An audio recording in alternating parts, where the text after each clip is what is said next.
കത്തുപാട്ടിലൂടെ മലബാറുകാർക്ക് അല്ല മലയാളികൾക്ക് ഏവർക്കും ഒരുപോലെ സുപരിചിതനായ എസ്.എ. ജമീൽ സാറാണ് ഇന്ന് നമ്മോടൊപ്പമുള്ള പ്രത്യേക അതിഥി. അദ്ദേഹത്തെ ഈ വേദിയിലേക്ക് സ്വാഗതം ചെയ്യുന്നു. ഈ ദുബായ് കത്തുകളുടെ സ്വാധീനം ഓരോ കുടുംബങ്ങളിലും കാണാമായിരുന്നു.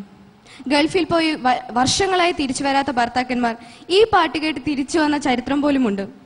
ഇത്തരത്തിലുള്ള ഒരു കത്തുപാട്ടിന്റെ 25ാം വാർഷികവും 30ാം വാർഷികവും ആഘോഷിച്ചതിൽ ഒരു അത്ഭുതവുമില്ല. നമ്മുടെ ഈ പാട്ടിന്റെ എഴുത്തുകാരനായ എസ്.എ. ജമീൽ സാറ് നമ്മോടൊപ്പമുണ്ട്. ഒപ്പം തന്നെ ഈ പാട്ട് മനോഹരമായി നിരവധി വേദികളിൽ പാടിയിട്ടുള്ള നിസ കരീമും നമ്മോടൊപ്പമുണ്ട്. നമുക്ക് വേണ്ടി നിസ കരീമാണ് ഈ പാട്ട് നമ്മുടെ മുന്നിൽ പാടാൻ പോകുന്നത്. എനിക്ക് തോന്നുന്നു വികാരസാന്ദ്രമായ ചില നിമിഷങ്ങളായിരിക്കും ഇനി.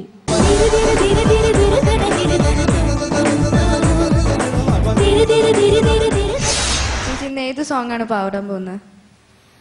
ഞാനിവിടെ പാടുന്നത് ദുബായ് കത്ത്. അപ്പൊ ചേച്ചിക്ക് ഒരു ഭാഗ്യമുണ്ട്, അത് എഴുതിയ എസ്.എ. ജമീൽ സാർ ഇവിടെയുണ്ട്. അദ്ദേഹത്തിന്റെ മുമ്പിൽ വെച്ച് തന്നെ നമുക്കിത് പാടാൻ സാധിക്കുകയാണ്.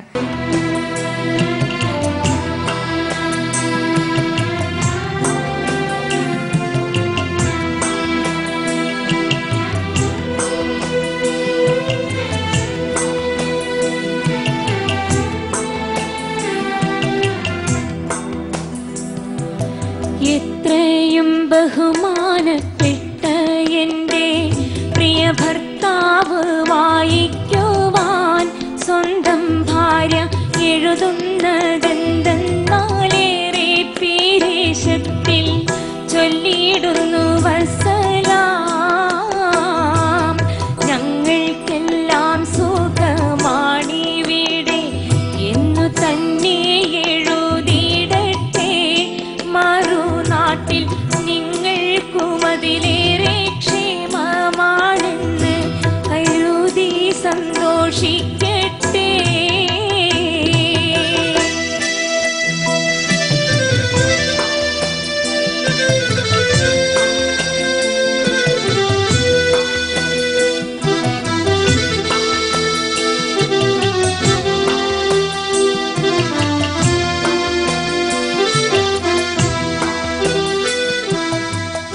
എഴുതിയറിയിക്കാൻ കാര്യങ്ങൾ നൂറുണ്ട്, എഴുതുകയല്ലാതെ വേറെന്ത് വഴിയുണ്ട്.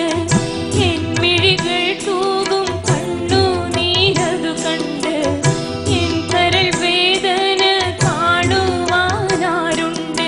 എങ്ങനെ ഞാൻ പറയും എല്ലാം ഓർത്ത് എന്നെന്നും ഞാൻ കരയും. ഈ കത്തിന് ഉടനടി ഒരു മറുപടി തന്ന് സംഗീതം തീർത്തിടണേ. ഇടയ്ക്കിടെ എന്നെയും ഓർത്തിടണേ.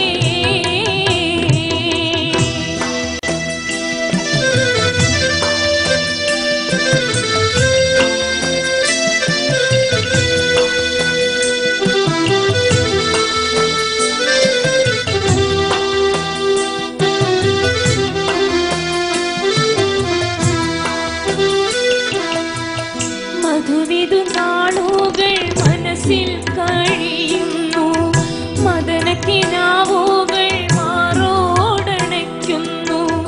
മലരണി രാത്രികൾ മഞ്ഞിൽ കുളിക്കുന്നു, മണിയറക്കട്ടിലോ പാടി വിളിക്കുന്നു.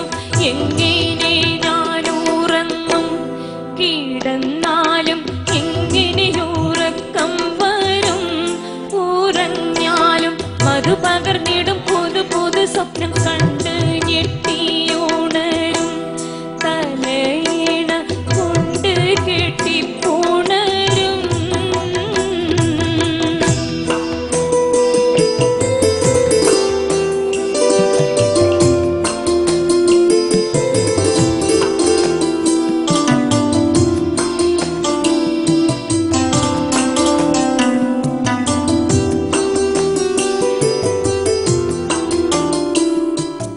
കുറിച്ച് ആധികാരികമായി സംസാരിക്കാൻ നമ്മോടൊപ്പം നമ്മുടെ പ്രിയ ജമീൽ സർ ഉണ്ട്. സർ, നിസ കരീം ഒരുമാതിരി നന്നായി പാടി, പക്ഷെ ചില വാക്കുകളുടെ ഒരഭിപ്രായം എനിക്കുണ്ട്. ഞാനൊന്ന് ചോദിക്കുന്നു എന്നാണ്, ചോദിക്കട്ടെ അല്ല, എഴുതിയത് ഞാൻ അങ്ങനെയാണ്.